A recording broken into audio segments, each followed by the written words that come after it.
Hi, this is Sonia.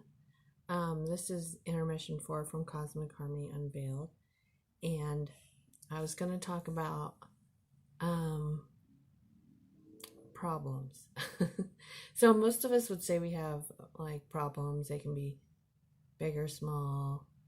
I don't know anyone that would say they didn't have any problems, but we try to find like solutions and prevent them from happening. But what I was going to look at is that you've probably noticed like patterns of problems in your life.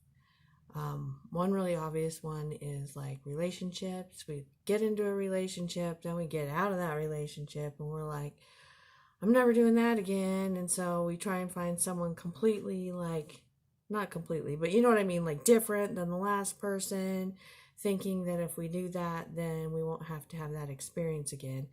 And then we end up having a very similar experience. Um, Another less obvious one is like weird random events. Like they say that like if you've been hit by lightning before, you're more likely to get hit by it again. Or another one to look at is genetics, because there's they say that there's nothing in the genes that tell the proteins where to um, what's it called, where to how to form us basically, but we end up looking like our parents still. And so but there's just like these patterns. Okay, so what I want to talk about is why that is. There's different people who've called it by different names and said different theories, but I think that basically they're talking about the same thing. One of the first ones that I read about was from Rupert Sheldrake. He calls it morphic fields, and they're, but basically what it says, it's like space. Of course, we thought it was empty, but it's full of energy. It has waves of possibilities all throughout space. And quantum physics has basically shown that our subconscious beliefs collapse waves into particles, which the particles make up our physical reality.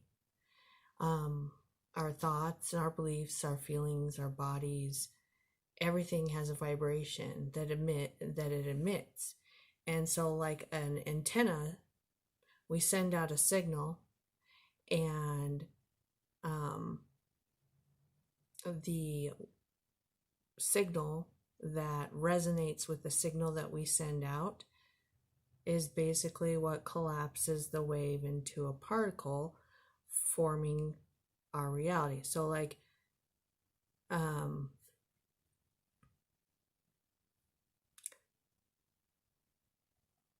our reality is basically a reflection of the signal we're sending out is reflecting back to us. So the physical world is our reflection of what we're sending out, whether we know it or not. And what Rupert Sheldrake suggested is that these signals are habitual. So they basically, what they do is they repeat, and once they are in motion, they perfect themselves unless we like interrupt, change, tweak the signal by sending out different feedback into the universe. And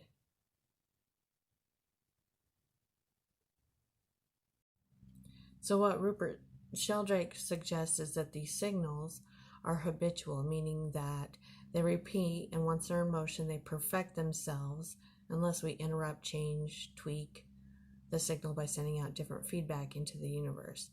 So what we see and experience is literally that which resonates with what we are sending out. So the universe that you see revolves around you. You are the universe in a person. It's all connected non-locally, meaning all the information in the universe is contained within every part of the universe and communicates with all the other parts instantaneously. Now the effect that it has on it may be different, but I'm just saying it communicates like that. Okay. You can think of it like Indra's net of jewels. Each jewel on the net reflects every other part of the net and jewels.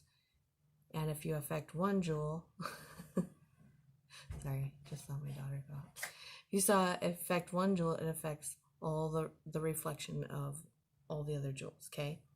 So we're born with patterns from our parents, our ancestors, our environment. And when we are a baby and we don't really know what the hell's going on, or have opinions on things, and such, we still have an energetic pattern that, like a signature that emits from us. Okay.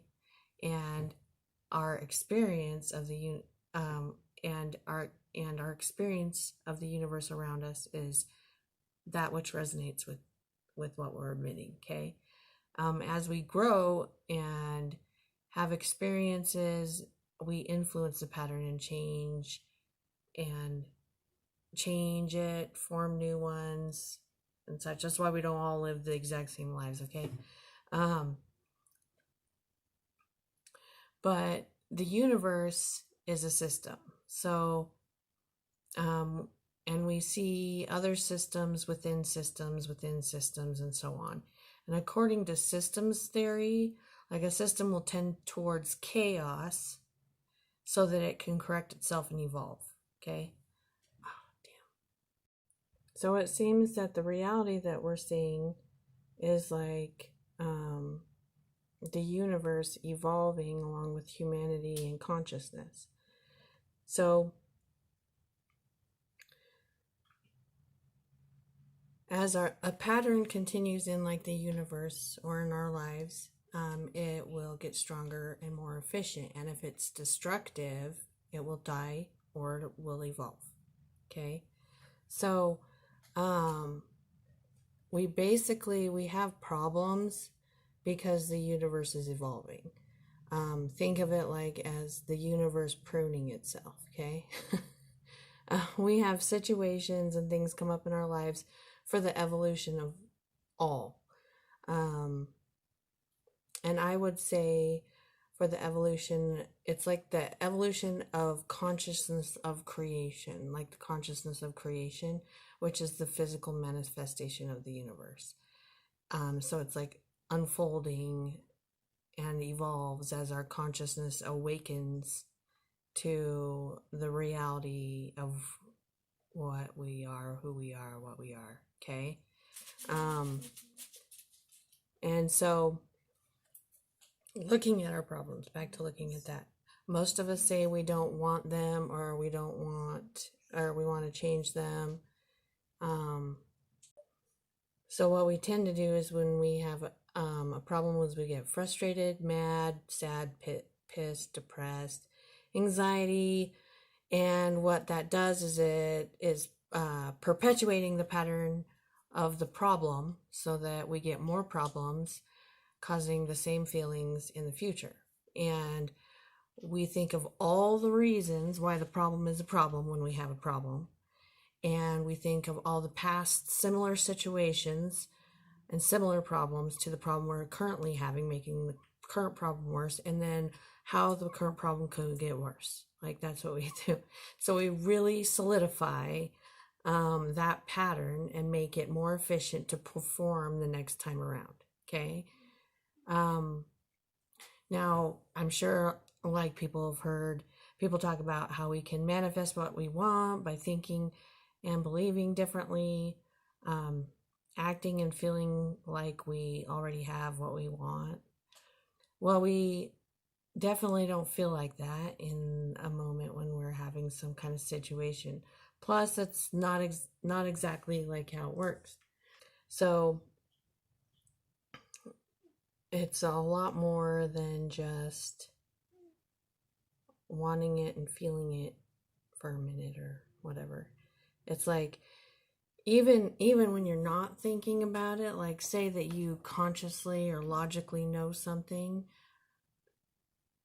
there's the patterns are like in your chemicals in your brain and your cells in your body, Like, it's like all this subconscious stuff that has to be reprogrammed, okay? So the purpose of having the problem, whatever problem it is, in the first place, is to help us discover and define what we want to experience. So we don't know without the contrast, and instead of seeing or understanding why the contrast is there in the first place, we immediately like judge it as bad. And the way I kind of picture it, it's like we are only looking at one side of the coin, and the situation is the whole coin. But on the other side of the coin is evolution to something better than what we had before we had the problem. And a lot of times, through like a lot of struggle and hard work and counseling or whatever, we get to the point where we see that it was leading to something better. However, the reason why it took so long in the first place is because of how we saw the problem as a problem, with all these judgments on the problem in the first place. Because if you think about it, like, we have access to anything we want right now because we are everything. The distance from what we want is only in our subconscious belief in the distance. If you can imagine, like, every time a problem came up, instead of having a one-sided view of the coin, like, instead of looking at just one side, we had like a spherical view where we could see both all the way around. That's kind of what I think of, like, when I think about it. And we saw the problem and the evolution that is occurring at the same time, like, as a whole. I think that if we could do that, we would be a lot more grateful for the discovery of more of ourselves as a universe as we unfold into this like creation of reality. Okay. And so I think that where I'm going with this is that for now, where I'm at in my life, I'm just going to take the step to like practice doing that. So the more I practice seeing both, I believe that the gap between the gratitude and like the pain of the problem will close. Like, it'll move closer together and close. And I'm not going to suggest or say to deny any negative feelings that I feel, but I will be more like an observer of those feelings as they like flow through me, and see both sides, like with gratitude for what's unfolding in our evolution. And one way to do that is to, for me, is to, I look at the problem with curiosity as to what the evolution is. Because when you ask a question, that's when you start to find the answers, and you'll see them faster. And I think that as I like really begin to embrace this, I think that the definition of a problem will change for me. Like, I won't have to be upset, and I can be more deliberate in the creation that comes from me. There won't be a need to like resist what is or isn't in the moment right now, because if it's what I want, I can enjoy it now without that fear of losing it. Because the fear of losing it is like the subconscious belief that it's gone or it's going to go, and I'm not whole without it. And by doing that, that's what I'll end up seeing, right? And if I'm wanting something, that is the acknowledgement and the belief that I don't have it and I'm not whole, and I'm pushing it away. So, like, wanting something, especially when you want it really bad, is like basically, in a way, kind of saying, make it really hard for me. Don't come to me. So, however, I think if I know, um, if I know like what would be great to experience. So, like, say, oh, I have a lot actually. This is oh, I got an example. Okay. But if I know what would be great to like experience and know that it will be, but it might not, and that that basically like look at it with like a curiosity of like you have a picture in your mind, but you're like, I wonder what it would really be like. Okay. Then I'll always look at like every moment with like curiosity and wonder. And I think that creativity is one of the most powerful ways to experience the moment. And when you're in that moment, like creativity like flows through you. So I've like specifically thought of some things, but what I do when I'm like doing my creative stuff is I'll have like a picture in my mind, and when the problem comes up, well, it's like when you're doing like a creative project or whatever, you have a picture in your mind and you're like excited about the picture, but you're so excited, you're just so focused on what you're doing in the moment, right?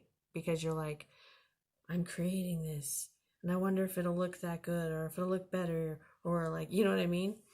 And so I got on this kick, which is weird. Okay, I'm naturally kind of a slob. Like I leave a trail where I go because I don't know what I'm doing when I'm doing things like walking and stuff, because I'm multitasking is really hard for me, okay? So if I'm thinking and walking with something in my hand, I'm not going to know what I do with my hand if I'm walking and I'm thinking. So, okay, and that's a subconscious belief, but I'm just saying, okay, this is my experience, okay?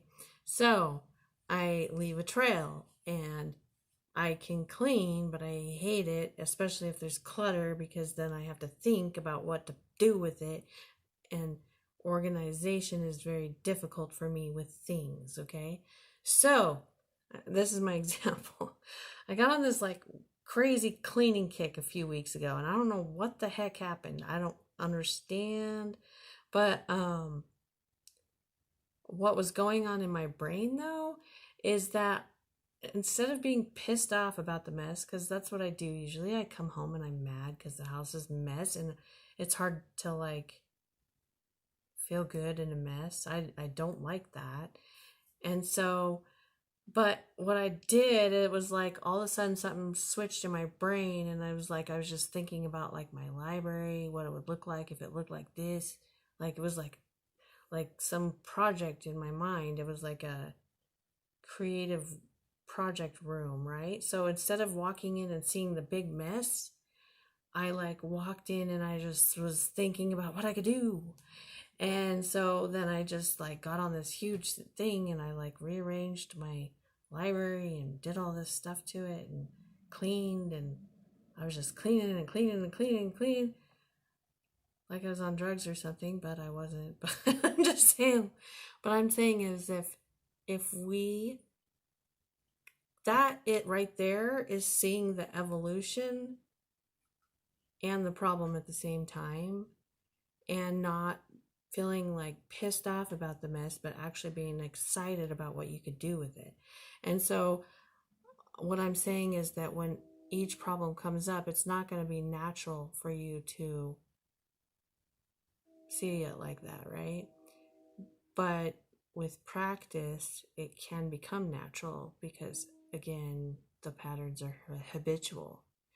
And I think that if that was a habit that we made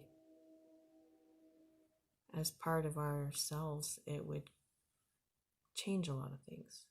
So basically what I'm saying is that the solution to our problems is that the problem and the solution are the same. they're the same coin, and just see it all. So it's part of evolution. So that's all I got. I appreciate any likes, shares, or subscribes. You can also donate if you want, and then I do tarot readings and stuff like that. So thank you.